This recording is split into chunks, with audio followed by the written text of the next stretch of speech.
Il-manuskritti l-qodma fihom uħud mill-ewwel kitbiet bil-sinna. Għalhekk, dawn il-manuskritti jiswew mitqilhom deheb għax permezz tagħhom nistgħu nistudjaw u nifhmu aħjar il-bidliet li għadda minnhom il-Malti.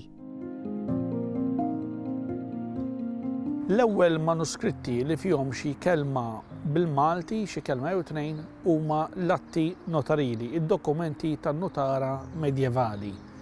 Dawna insibuhom fir-reġistri notarili fl-arkivju ta' San Kristofru, il-Belt. Huma magħmulin fil-biċċa kbira tagħhom minn ismijiet tal-inħawi u allura ikun fihom elementi topografiċi, pereżempju wiet Omor, wiet Sara. Għandek il-wiet li huwa l-element fiżiku u għandek l-isem tal-persuna li nistħajjel jiena kienet sit l-eliqi f'dak il-wiet. Allura għandek Omor bil-għajn, m'għandix x'taqsam ma' Omor bħala żmien, bl-Ingliż jgħidulu Omar u Sara. Jew kella bin Ġemma, sewa għandek l-isem ta' mara Ġemma, jew kella għajn tuffiħa. Qed nitkellem fuq għajn tal-ilma, element fiżiku ta' waħda mara li kienet sit ta' għalqa li kellha din il-għajn li kien jisimha tuffiħa. Ġifieri hemmhekk tuffiħa mhix il-frotta, imma l-isem tal-mara.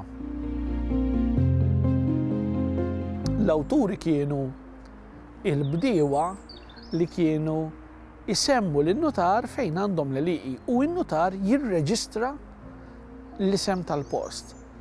Kull min għandu sal-lum il-ġurnata xi biċċa raba jekk għandu aktar minn waħda, l-għalqa jagħtiha isem tat-tuta, il-ħamri, biex jażilha.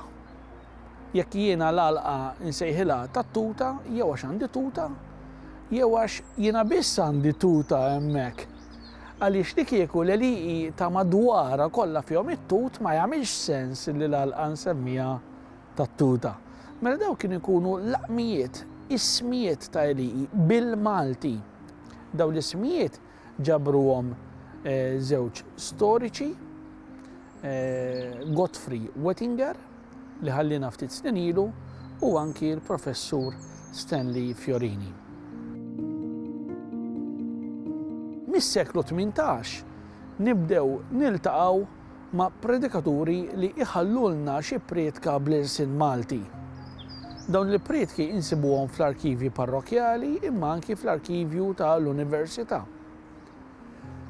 Jekk inkunu iffortunati ikonna id-data u ikonna wkoll l-awtur. Jekk ikollna id-data biss u l-isem tal-knisja, l-isem tal-parroċċa fejn tkun ġiet irreċtata, nistgħu naslu għall-isem tal-awtur jekk infittxu l-kotba tal-kontijiet għax il-predikaturi ovvjament jitħallsu meta jiġu mistiedna minn xi parroċċa biex imorru jagħmlu il-priedka. Dan huwa l-każ, pereżempju, il-każ eċċezzjonali ta' Patri Fidel, predikatur li priedka ħafna lejn tmiem il-ħakma tal-kavallieri, kien mitlub minn Malta kollha biex jippriedka fl-irħula differenti.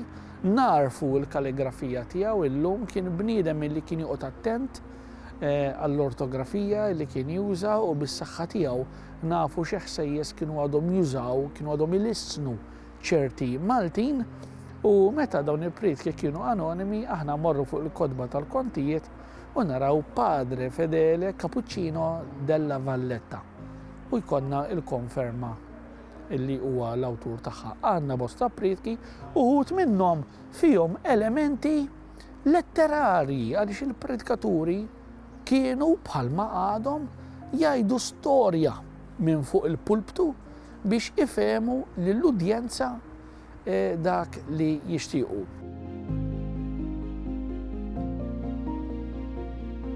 L-akbar diffikultà intu tirriċerka manuskritti hija il-kalligrafija, il-kitba.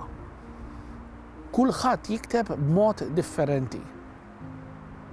Barra minn hekk kellhom drawwiet differenti ta' kif jikbu, kienu jikbu bil-pinna li daħluwa fil-linka u kull ftit itri kienu kollhom jerġgħu ibilluha. Allura għandek ħafna tuħ daqqa jikbu bil-maqut u daqqa jkollok l-impressjoni li qegħdin jikbu bil-maħlul. Li trade kienet tkun differenti ħafna tagħti tidwira isa aw salla. Imbagħad tibda tidrom tafx. Jiġifieri iktar ma taqra manuskritti iktar tibda tinduna. Imma l-ewwel darba tinħasat. Jiena l-ewwel darba li provajt naqra manuskritt, batt il-volum rasu l-isfel u ma ndunajtx.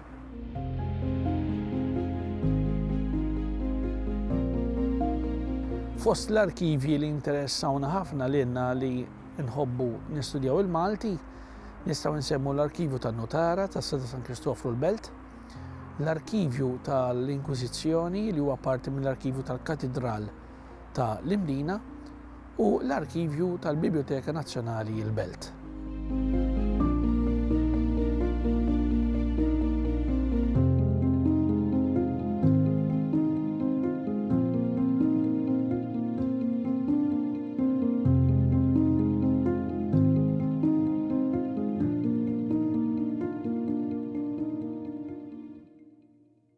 Il-Sinna jixtieq jirringrazzja lill-Aġenzija Nazzjonali tal-Litterizmu, lill-Ministeru għall-Edukazzjoni u x-Xogħol, lill-Kunsill Nazzjonali tal-Ilsien Malti u lid-Dipartiment tal-Malti fil-Fakultà tal-Arti l-Università.